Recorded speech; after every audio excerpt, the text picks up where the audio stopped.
हाय बडी। इस वीडियो में हम लोग आर्ट एंड कल्चर और हिस्ट्री के जो बचे हुए क्वेश्चन हैं हमारे 2025 के, उसको ख़त्म करेंगे। फर्स्ट क्वेश्चन कह रहा है, consider the following statement about Raja Ram Mohan Roy. पहला स्टेटमेंट है, he possessed great love and respect for the traditional philosophical system of the east. Traditional philosophical systems कौन से थे ईस्ट के, मतलब ईस्टर्न इंडिया के? Vedanta philosophy, Sankhya philosophy, Buddhism, ये सब सारे जो हैं ये ईस्ट की फिलॉसफी थी। उनको जो पसंद जो आई सबसे ज़्यादा वो वेदांत फिलॉसफी। उन्होंने वेदांत फिलॉसफी के बारे में पढ़ा और उन्होंने उपनिषद्स पढ़े। उन्होंने श्वेताश्वतारा करके एक उपनिषद पढ़ा जिसमें मोनोथीज़म के बारे में बताया। मोनोथीज़म क्या होता है कि सिंगल गॉड में बिलीव करना, आइडल वर्शिप नहीं करना, उसके खिलाफ थे। फिर अब कभी कभी पूछ देगा कितने उपनिषद होते हैं, तो 108 उपनिषद आपको मालूम होना चाहिए। कभी कभी महाजनपदास के बारे में पूछ देता तो 16 महाजनपदास है, ये मालूम होना चाहिए। फिर उसके बाद कह रहा है, he desired his countrymen to accept the rational and scientific approach and the principle of human dignity and social equality of all man and women. तो ये जो चीज़ है ये भी सही है, क्योंकि वो सोशल रिफॉर्मर थे और वो सोसाइटी में से अंधविश्वास, सुपरस्टिशन वाली जो चीज़ें हैं उसको हटाना चाहते थे। जो पुराने ट्रेडिशंस और रिचुअल्स होते हैं, ठीक है, उनको बैन करवाना चाहते थे। लोगों में थोड़ा सा साइंटिफिक टेम्परामेंट आया, मतलब वो सोच उनकी वैसा हो, ठीक है, इस पे वो काम करते थे।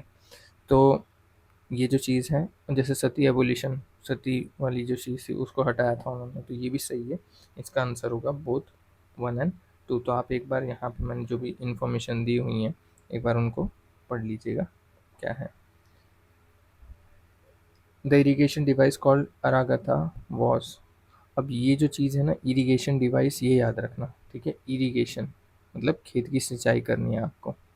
ये क्वेश्चन जो है ये मैंने बहुत लॉजिकल मतलब गैस करके, मेरे को मालूम नहीं था, नहीं पढ़ा था मैंने अरागता क्या होता है, बट मैंने लॉजिकली सोचा, फिर उसके बाद मैंने अटेम्प्ट किया था।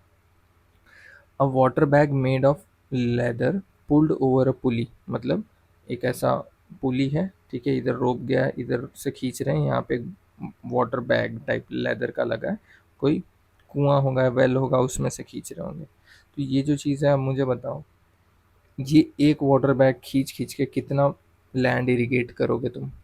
नहीं कर पाओगे ना। ऐसा कोई करता है क्या? A large wheel with earthen pots, pots बोला, पॉट नहीं बोला, एक नहीं है, पॉट्स खूब सारे हैं, tied to the outer end of its spoke. तो जब ये व्हील वाला बोला ना, तो मेरे दिमाग में ये इमेज आ गई, क्योंकि ये बहुत सारी जगहों पे आपने देखा होगा। और जापान में तो जो उनके घर के बगल से जो स्ट्रीम्स बहती हैं, नाले बहते हैं, उसमें भी वो लोग लगा के रखते हैं इलेक्ट्रिसिटी प्रोडक्शन के लिए, ठीक है। तो वो वाली उधर से भी मुझे याद आया।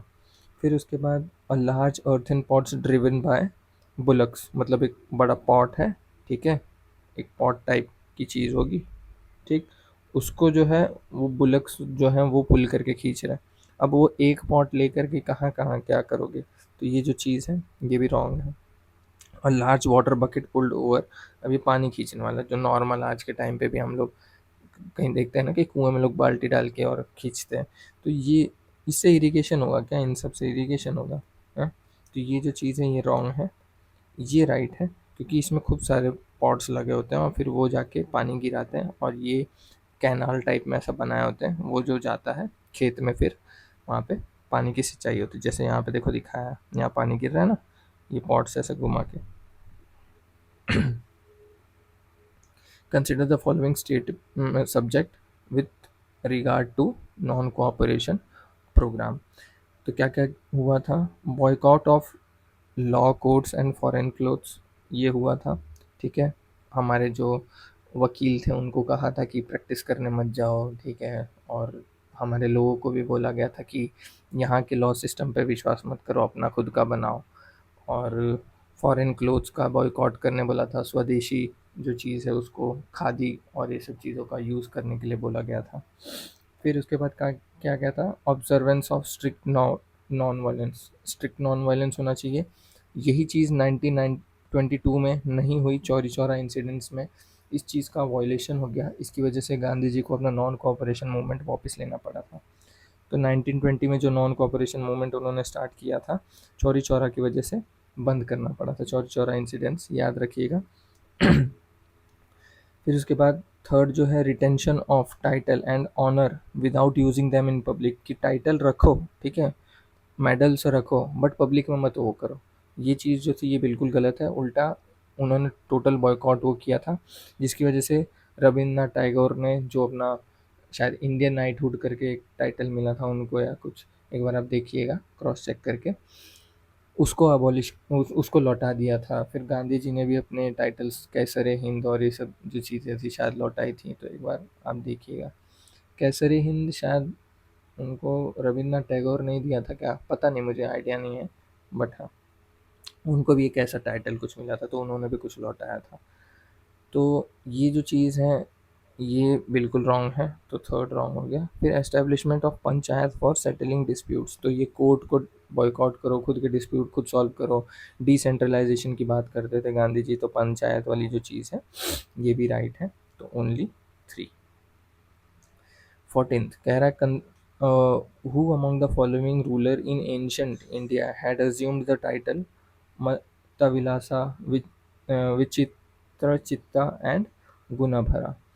तो ये जो चीज़ थी ये मेरे को बिल्कुल भी नहीं आइडिया थी कौन सी थी, कौन से ऐसे रूलर हैं। बट मैं ऐसे क्वेश्चन में क्या करता हूँ ना, जो सबसे फेमस रूलर है ऑप्शन में दिए हुए में से जो सबसे फेमस है, जिसने जिसने कुछ अलग सा कुछ रिफॉर्म लाया हो या कुछ अलग सा कॉन्कर किया हो, मतलब किसी को हराया हो, मैं उसको वो कर देता हूँ हमेशा हर बार, ठीक है।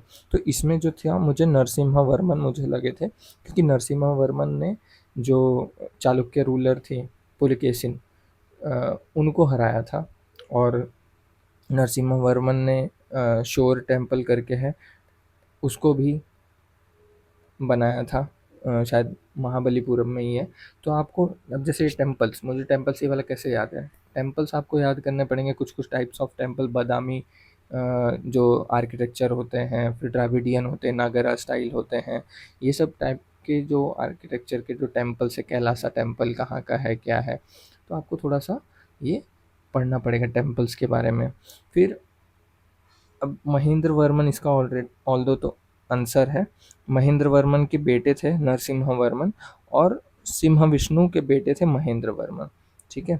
ये सिम्हा वर्मन के बारे में मुझे नहीं मालूम है, लेकिन सिम्हा विष्णु के बेटे थे महेंद्र वर्मन, और महेंद्र वर्मन के बेटे थे नरसिम्हा वर्मन। इसका आंसर है महेंद्र वर्मन फर्स्ट। मैंने ये मार्क किया था तो मेरा आंसर रॉन्ग हो गया था।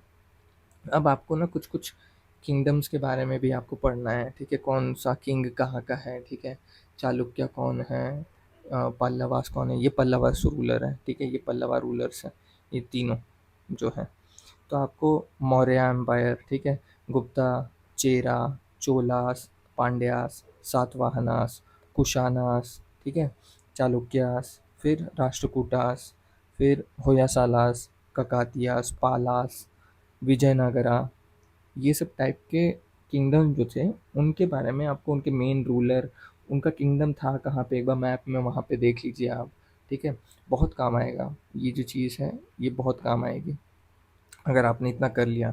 फिर आपको पता होना चाहिए डायनेस्टी, किंगडम और एम्पायर के बीच में क्या डिफरेंस होता है, ठीक है। डायनेस्टी कुछ फैमिली होती हैं जिनके रूलर्स फैमिली दर फैमिली बनते जाते हैं, ठीक है, जैसे मुगल डायनेस्टी उसमें फैमिली फैमिली बनती जा रही थी। किंगडम क्या होता है, छोटी टेरिटरी होती है, ठीक है, जहाँ पे एक मोनार्क रूल करता है। वेरएज एम्पायर क्या होता है, एक बड़ी सी लार्ज टेरिटरी होती है, उसके अंदर खूब सारे किंगडम हो सकते हैं, ठीक है। तो आपको इनके बारे में थोड़ा सा, मतलब इन सारी चीज़ों के बारे में थोड़ा सा देखना है आपको, रूलर्स कौन है, कहाँ के हैं, कौन सी डायनेस्टी, कौन से किंगडम के, कौन से एम्पायर के। फिर उसके बाद मैंने और क्या बताया, टेम्पल आर्किटेक्चर भी देखना है आपको, कौन सा टेम्पल कहाँ पे है। तो ये क्वेश्चन का आंसर जो है महेंद्र वर्मन है, मैंने ये मारा था। फाहियान द चाइनीज पिलग्रिम, ठीक है, travel to India during the reign of Chandragupta second, जिनको विक्रमादित्य भी बोला जाता है। तो आपको कुछ जो ट्रैवलर्स हैं उनके बारे में आपको पढ़ना पड़ेगा, जैसे कि मैगस्थनीज हो गए, ठीक है, जो ग्रीस से आए थे, ठीक, किसके टाइम पे आए थे, चंद्रगुप्त मौर्य के टाइम पे आए थे, चंद्रगुप्त मौर्य जो थे उनके टाइम पे, मौर्यन एम्पायर। फिर उसके बाद फाहियान, ठीक है, फाहियान जो थे वो चाइनीज़ रूलर थे ये। तो ये किनके टाइम पे आए थे? चंद्रगुप्त सेकंड के टाइम पे आए थे, ठीक है। तो आपको अब ये चंद्रगुप्त सेकंड जो थे ये गुप्ता एम्पायर से हैं, ठीक है। चंद्रगुप्त मौर्य जो थे, ठीक है, वो मौर्यन एम्पायर के हैं। फिर उसके बाद वेनसांग के बारे में आपको पता है, उनको पढ़ना पड़ेगा, हर्षवर्धन के टाइम पे आए थे। फिर इब्न बतूता, वो मोरक्को से थे, मोहम्मद बिन तुगलक के टाइम पे आए थे। मार्को पोलो, ठीक है, वेनिस इटली जो है वहाँ से थे। तो वो कहाँ पे किस टाइम पे आए थे? शायद ककातिया डायनेस्टी के टाइम पे, किसी एक रूलर के, रुद्रमा देवी थी शायद, उनके उनके टाइम पे आए थे। फिर अब्दुल रज़्ज़ाक, ये कुछ ऐसे ट्रैवलर्स हैं, आपको उनके बारे में पढ़ना पड़ेगा कि ये लोग कौन आए थे। कभी कभी पूछ देता है, अब जैसे ये पूछ दिया ना, ये वन लाइनर, ये सब यूनिवर्सिटी के एंट्रेंस एग्जाम में पूछा जाता है। तो इसका चंद्रगुप्त सेकंड आंसर होगा। Who among the following led a successful military campaign against the kingdom Srivijaya, the powerful maritime state which ruled the Malaya peninsula, Malaysia, ठीक है, Malaya peninsula, Malaysia, Sumatra, Java and the neighbouring island. ये Sumatra, Java आज के time अगर देखेंगे तो Indonesia वाली जगह की बात हो रही है। तो वहाँ के किंगडम्स जो थे, उनसे कौन से किंगडम ने मतलब जैसे सक्सेसफुल मिलिट्री कैंपेन किया था उनके खिलाफ। अब ये हैं किधर? ये आइलैंड कंट्रीज हैं। अब यहाँ पे ऑप्शन में ना मुझे सिर्फ चोला ही दिखे जो समुद्र के पास रहते थे और स्ट्रॉन्ग मिलिट्री नेवल मिलिट्री बोली जाती थी साउथ इंडिया में, यहाँ पे है चोला। इसलिए मैंने कहा कि आप एक बार है ना इन सारे किंगडम्स को पढ़ो, उनकी लोकेशन क्या है वहाँ उनको पढ़ो। तो ये जो थे राजेंद्र फर्स्ट चोला, यही आंसर है और इन्होंने ही किया था। मैंने इसको गैस कैसे किया? मैंने पढ़ा तो नहीं था कि हाँ इन्होंने भाई जाके राजेंद्र फर्स्ट के बारे में मैंने पढ़ा हो कि हाँ इन्होंने श्री विजय एम्पायर पे अटैक किया था या जो भी है। बट मुझे इतना मालूम था कि ये स्ट्रॉन्गेस्ट नेवल फोर्स थी हमारे टाइम, मतलब एंशियंट टाइम की चोला एम्पायर। यहाँ पे साउथ इंडिया जो है यहाँ कहीं पे, एक बार आप भी लोकेशन क्रॉस चेक करिएगा, यहाँ कहीं पे थे वो लोग, चोला एम्पायर। तो आंसर होगा ये। द फर्स्ट गंधर्व महाविद्यालय, अ म्यूजिक ट्रेनिंग स्कूल, ठीक है, was set up in 1901 by Vishnu Digambar Paluskar in. अब ये जो क्वेश्चन है ना, गंधर्व, ठीक है, अब गंधरा किसको याद है? गंधरा आपको याद है? Gandhara style, Indo Greek style, Gandhara Mahajanapadas में भी एक नाम है गंधरा। ये कहाँ पे था? ये पाकिस्तान वाली साइड पे, ठीक है, जो पाकिस्तान वाला साइड है, इंडिया है उसकी इधर पाकिस्तान है ऊपर, वहाँ कहीं पे गंधरा। फिर गंधरा, हाँ, लाहौर वाहौर वाली साइड पे। तो इसमें से एक ही चीज़ मुझे पाकिस्तान वाले साइड पे दिखी।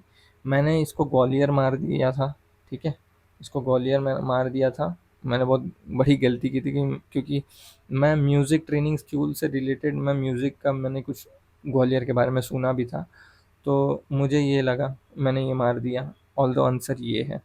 इसमें दिमाग लगा सकता था मैं गांधारा वाला याद करके, ठीक है, कि गांधारा वहाँ पे है पाकिस्तान वाले साइड पे, तो पाकिस्तान से रिलेटेड एक ही नाम दिख रहा है, लाहौर। ऑल्दो इसका आंसर लाहौर ही है, ठीक है।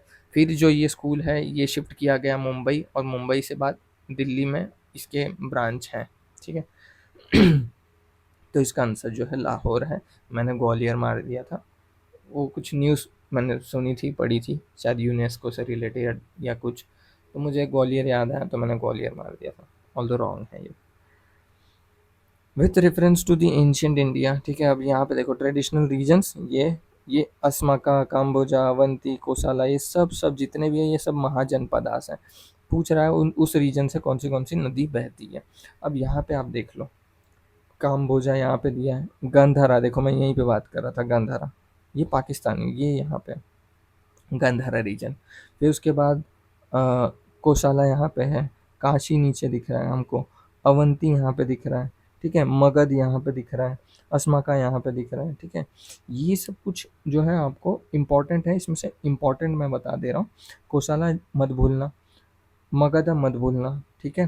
फिर काशी, मत्स्य, फिर उसके बाद काम्बोजा, गांधारा, ये जो थे ये मुझे बहुत अच्छे से याद थे, ठीक है। ऑल्दो अभी इस क्वेश्चन को देख लेते हैं। अस्मा का गोदावरी, अस्मा का यहाँ पे है, ठीक है। गोदावरी रिवर ये है, अगर आप यहाँ पे ध्यान से देखोगे गोदावरी है, जो ऊपर छोटी सी तापी है ये नर्मदा है, ठीक है। तो अस्मा का गोदावरी ये राइट है। काम्बोजा विपास, इसको ब्यास भी बोलते हैं, ठीक है। तो काम्बोजा यहाँ पे, ब्यास यहाँ कहीं से निकल रही होगी, तो ये जो चीज़ है ये भी बिल्कुल सही है। फिर अवंती, अवंती कहाँ पे, यहाँ पे है, ठीक है। अवंती यहाँ पे, उसके इधर से कौन सी रिवर जा रही है, ये नर्मदा, अभी मैंने बताया। महानदी कहाँ पे, महानदी अवंती इधर है, महानदी यहाँ कहीं पे, ये जो रिवर है ये शायद महानदी है, छत्तीसगढ़ और उड़ीसा के साइड पे आती है। तो महानदी यहाँ पे, अवंती यहाँ पे, तो ये जो चीज़ है ये बिल्कुल रॉन्ग है। कोसाला, कोसाला जो है ये, इसकी कैपिटल ही अयोध्या थी, ठीक है। तो सरयू रिवर वहाँ से बहती है, तो ये बिल्कुल सही है। इसमें आएगा आंसर ओनली 3। तो आपको 16 महाजनपदास जो भी मैंने मार्क किए हैं, ठीक है, काम्बोजा, गांधारा, सुरसेना, कुरु, पांचाला, ठीक है, कोशाला, काशी, ठीक है, मल्ला, विज्जी, मगध, अंगा, छेड़ी, अवंती, मत्स्य, अस्मा का, आपको याद करने हैं। 16 महाजनपदास तो कम से कम आपको याद होने चाहिए। अब हिस्ट्री में देखिए बहुत कुछ नहीं पढ़ना होता है कि कहाँ से क्या पूछ देगा, आपको कुछ चीज़ें बहुत अच्छे से पढ़नी पड़ती है और उसी पे बेस्ड क्वेश्चन आ जाते हैं। अगर आ गए तो ठीक, नहीं आया तो कोई बात नहीं यार, छोड़ दिया करो। मतलब हिस्ट्री में बहुत सारे क्वेश्चंस ऐसे होते हैं ना कि आप अटेम्प्ट नहीं कर सकते हैं उनको। फिर Ashokan inscription suggest that the Pradeshika, Rajuka and Yukta were important officers at the. अब मैंने इसको थोड़ा सा मतलब जैसे वो करते हुए सेंट्रल एडमिनिस्ट्रेशन मैंने मार दिया था, ऑल्दो ये डिस्ट्रिक्ट लेवल एडमिनिस्ट्रेशन है। परादेशिका का मतलब होता है डीएम, आज के टाइम का डिस्ट्रिक्ट मैजिस्ट्रेट, ठीक है। तो ये आएगा आंसर, डिस्ट्रिक्ट लेवल एडमिनिस्ट्रेशन। तो ये मेरा रॉन्ग हो गया था, मैंने सेंट्रल एडमिनिस्ट्रेशन मार दिया था। थोड़ा सा मतलब जब नहीं मालूम है तो थोड़ा वाइडर और सबसे बड़ा वाला चूज़ करके मार दो, वो फिर अपने चीज़ से मैंने उसको वो किया था, बट वो यहाँ पे रॉन्ग पड़ गई। राइट होती है अक्सर, बट कभी कभी रॉन्ग हो जाती है। Consider the following statement in respect of the non cooperation movement, non cooperation movement की बात हो रही है, ठीक है। 1920 नॉन कोऑपरेशन मूवमेंट, सेम इसी के साथ में खिलाफत मूवमेंट भी स्टार्ट हुआ था, तो खिलाफत मूवमेंट के भी बारे में आप पढ़ लीजिएगा। The Congress declare the attainment of swaraj by all legitimate and peaceful mean to be its objective. क्या कि कांग्रेस का मेन एम, अभी इन लोगों ने बोल दिया कि हमारा ऑब्जेक्टिव जो है वो अब स्वराज है, ठीक है। हमको स्वराज चाहिए, अटेनमेंट ऑफ स्वराज, स्वराज लेना है। किस सेशन में किया था, नागपुर सेशन, ठीक है। नागपुर सेशन में इन्होंने ये चीज़ कही थी, 1920 में ही हुआ था नागपुर सेशन, 1920 या 21 ऐसा कुछ, एक बार आप देख लीजिएगा, 1920 में उन्होंने किया था। अच्छा, अब स्वराज चाहिए हमारा मेन अटेनमेंट है, बट इन्होंने पूर्ण स्वराज डे, पूर्ण स्वराज डे अपने को पता है पूर्ण स्वराज हम लोग कब मनाते हैं, 26 जनवरी, ठीक है। हमारा 26 जनवरी जो रिपब्लिकन डे है, रिपब्लिक डे, उसको हम लोग पूर्ण स्वराज डे के उस पे ही मनाया जाता है। और ये पूर्ण स्वराज डे डिक्लेयर कब हुआ था, ठीक है। डिक्लेयर हुआ था पूर्ण स्वराज डे 26 जनवरी 1930, ठीक है, 1930 की बात है। और मनाया जाएगा, और शायद इसको डिक्लेयर किया था दिसंबर 1929 में ही, ठीक है। तो एक बार आप उसके बारे में भी पढ़िएगा। ये जो चीज़ है ये बिल्कुल सही है। It was to be implemented in stages with civil disobedience and non-payment of taxes for the next stage only if Swaraj did not come within a year and the government resorted to repression। अब ये जो चीज़ है ये बिल्कुल सही गलत है, non cooperation movement का बोल के सिविल डिसोबीडियंस से कंफ्यूज कर रहा है यहाँ पे।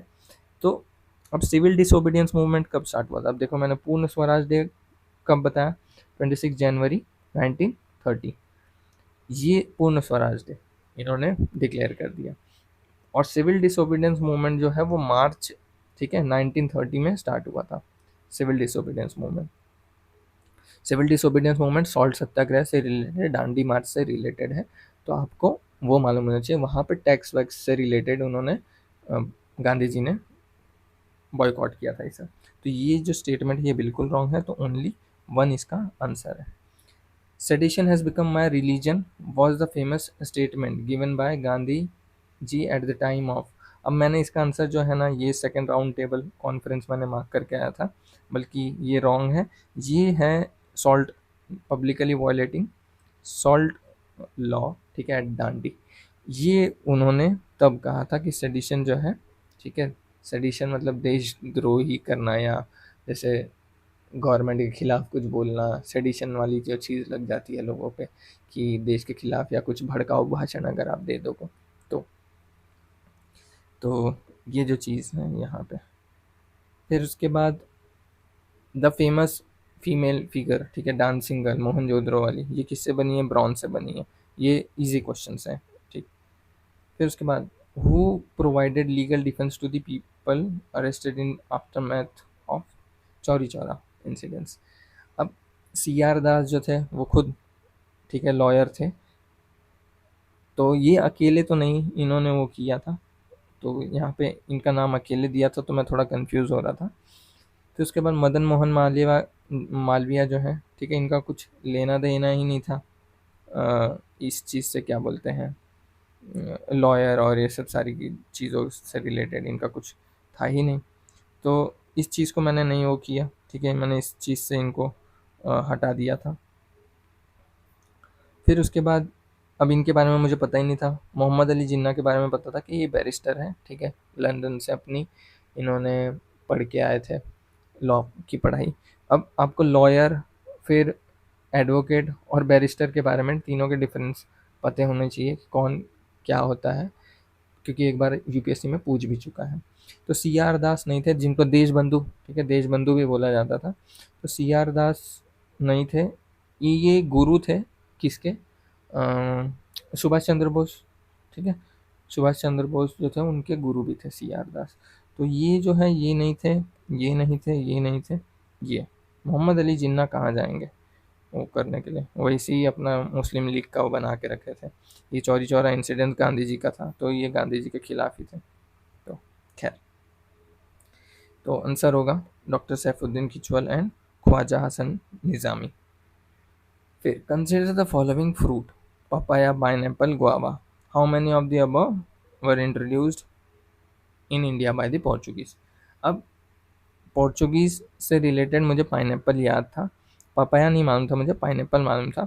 गुआवा जो है ये सेंट्रल अमेरिका का फ्रूट है, तो पोर्चुगीज तो लेके नहीं आएंगे, तो ये रॉन्ग हो गया। आंसर होगा only two, papaya and pineapple, और मैंने भी पपाया और पाइनएप्पल पे ही टिक किया था। पढ़ा नहीं था, देखो बहुत ऑनेस्टली अगर इसको बताऊं तो मैंने इसको बहुत ज़्यादा अच्छे से पढ़ा नहीं था, मुझे हल्का फुल्का याद आ रहा था कि पाइनएप्पल तो है, गुआवा नहीं है। मुझे गुआवा के बारे में मुझे थोड़ा बहुत आइडिया था कि हाँ गुआवा है नहीं। अब एकदम कहो कि मैंने पढ़ा हो पोर्चुगीज़ जो थे ये फ्रूट लेके आए थे इंडिया में, ऐसा ऐसा कुछ नहीं है, ठीक है। बाद में अब मैंने जब पढ़ा इन चीज़ों को देखी कि अच्छा ऐसा कुछ क्वेश्चन आया था, जब मैंने आके क्रॉस चेक किया तो मुझे पता चला मेज़ भी ये लोग ही लेके आए थे। मेज़ जो भुट्टा होता है, ठीक है, ये भी ये लोग लेके आए थे पोर्चुगीज़। फिर subsequent to which one of the following event Gandhiji, who consistently opposed untouchability and appealed for its eradication from all sphere, decided to include the upliftment of Harijan in his political and social program? कौन सा incident ऐसा हुआ कि उसके बाद गांधी जी जो थे हरिजन और ये सब के जो उनके सोशल अपलिफ्टमेंट की बात करने लगे अपने पॉलिटिकल और सोशल प्रोग्राम्स में? तो पूना पैक्ट वो चीज़ था, ठीक है, जो जिसमें जिन्होंने उन्होंने भूख हड़ताल की थी, आमरण अनशन किया था, तो जाके जब बाबा साहब अम्बेडकर उनसे मिले थे, ठीक है, तो उन्होंने थोड़ा-सा मतलब आपस में समझौता किया और फिर उसके बाद में रिज़र्वेशन की बात की और ये सब चीज़ों की, मतलब स्पेशल रिप्रेजेंटेशन की बात की, जो दलित और हरिजन समाज के लोग हैं उन लोगों के लिए। उन जो ब्रिटिशर्स थे, ठीक है, वो अपना कुछ कह रहे थे, मतलब जैसे अलग से लेके आए थे कि स्पेशल राइट्स मिलेंगे, वोटिंग राइट्स और ये सब सारी चीज़ें इन लोगों को मिलेंगी, तो जिसके फेवर में थे doctor Baba Saheb Ambedkar, but Gandhi ji समझ रहे थे कि ये लोग मतलब डिवाइड एंड रूल वाली पॉलिसी कर रहे हैं, तो पूना पैक्ट हुआ था, आपको मालूम होना चाहिए। तो ये आंसर इसका पूना पैक्ट है। Who among the following was founder of the self respect movement. तो सेल्फ रिस्पेक्ट मूवमेंट में बहुत लोगों ने डॉक्टर बाबा साहब अम्बेडकर मार के आए थे। मैंने क्वेश्चन ही नहीं अटेम्प्ट किया, ठीक है। मेरे को पेरियार के बारे में मालूम था, सेल्फ रिस्पेक्ट मूवमेंट इन्होंने साउथ में इन्होंने किया था, ये दोनों का नाम ही नहीं सुना था। तो मुझे अब कन्फ्यूजन हो रही थी कि मतलब ये तो मैंने पढ़ा है कि ये थे ही नहीं, ठीक है। हितकर्णी सभा एंड ऑल ये सब टाइप की चीज़ें इन्होंने स्टार्ट की थी, बट ये जो थे इनका मुझे क्लिक नहीं हो रहा था पेरियार के बारे में, तो मैंने इस क्वेश्चन को अटेम्प्ट नहीं किया। ऑल्दो आंसर है पेरियार। इन्होंने तमिलियन जो पीपल हैं उनके बारे में, उनके लिए और फिर कास्ट सिस्टम के जो खिलाफ ये सब मूवमेंट्स किया था। फिर उसके बाद संस्कृत को हटा करके तमिल को यूज़ करने की बात की थी बहुत सारी चीज़ों में। तो ये आंसर है इनका। तो आप लोगों को ना थोड़ा सा इस हिसाब से पढ़ना है। जैसे अब गांधी जी पे बहुत क्वेश्चन आ रहे हैं, ठीक है। अंबेडकर जी पे बहुत क्वेश्चन आ रहे हैं, बी आर अम्बेडकर जी पे, ठीक है। फिर उसके बाद कुछ किंग्स के बारे में मैंने बताया, किंगडम्स के बारे में बताया, डायनेस्टीज़ के बारे में बताया, वो पढ़ लीजिए। दिल्ली सल्तनत, ठीक है, दिल्ली सल्तनत को याद कर लीजिए। जैसे उसमें मैंने उसको याद करने के लिए थोड़ा सा मतलब वियर्ड है, बट मैं बता दे रहा हूँ। माँ की तुम्हारी सा लो, ठीक है। मामलुक खिलजी तुगलक सैयद लोधी, ठीक है, ऐसे मैंने याद की थी, ठीक है। थोड़ा सा मतलब हो जाता है ना, आदमी बनाता है, तो मैंने ऐसा नहीं मौलिक बनाया था। तो ऐसे ही आप कुछ भी बना करके अपने हिसाब से मतलब जो याद रहा, मुझे तो ये याद हो गया, ठीक है। तो मैंने उस हिसाब से बना करके उसको याद किया। तो आप दिल्ली सल्तनत के बारे में पढ़ लीजिए। फिर मुगल डायनेस्टी के कुछ कुछ इम्पोर्टेंट, ठीक है, ऐसा सब इम्पोर्टेंट नहीं थे, कुछ कुछ थे जो बहुत इम्पोर्टेंट थे, उनके बारे में देख लीजिए। फिर उसके बाद कभी कभी जैसे पूछ देता कि बाबर जो था वो कहाँ से था, ठीक है, तो आपको मालूम होना चाहिए अफगानिस्तान से आया था, ठीक है, ये सब चीज़ें। और कुछ लोग लिखेंगे पाकिस्तान से आया था, तो पाकिस्तान से नहीं आया था, अफगानिस्तान से आया था। चलिए ठीक है, इसको इस हिसाब से आप थोड़ा सा मतलब जैसे जो जो चीज़ें मैंने बताई हैं, आप हिस्ट्री में उन उन एरियाज़ पे थोड़ा सा फोकस करिएगा, तो आपको थोड़ा सा एक एज मिलेगा। और हमेशा ट्राई करिए कि जो पी वाई क्यूज़ है उनको बहुत अच्छे से सॉल्व करिए हिस्ट्री के कॉन्टेक्स्ट में, और उन्हीं को पढ़ लीजिए ना, वही बहुत है। उनको पढ़ के याद कर लीजिए, उनसे रिलेटेड जो भी मान लो ऑप्शन में कोई एक आंसर है तो सिर्फ एक आंसर को नहीं याद करना, बाकी बचे हुए 3 आंसर जो गलत हैं उनको भी एनालाइज करना कि अच्छा ठीक है ये इनका क्या होगा, ठीक है। तो आप उनके बारे में भी आप पढ़ लीजिए, इस हिसाब से आप कंप्लीट कर लीजिए। हम लोगों का पूरा एनालिसिस 2025 का ख़त्म हो गया। अब जो नेक्स्ट वीडियो है वो मैं लेके आऊँगा, तो उसमें सारे एग्ज़ाम्स के जो एनवायरनमेंट और ज्योग्राफी के क्वेश्चंस हैं पहले उनको सॉल्व करेंगे। फिर उसके बाद जब वो ख़त्म हो जाएंगे तो हम लोग आगे पॉलिटी और ये सब धीरे धीरे अलग अलग सब्जेक्ट ख़त्म करेंगे। तो हमको किसी भी हाल में अक्टूबर से पहले इन सारी चीज़ों को ख़त्म करना है। अक्टूबर में पीसीएस का एग्ज़ाम है, तो देखते हैं। Thank you so much.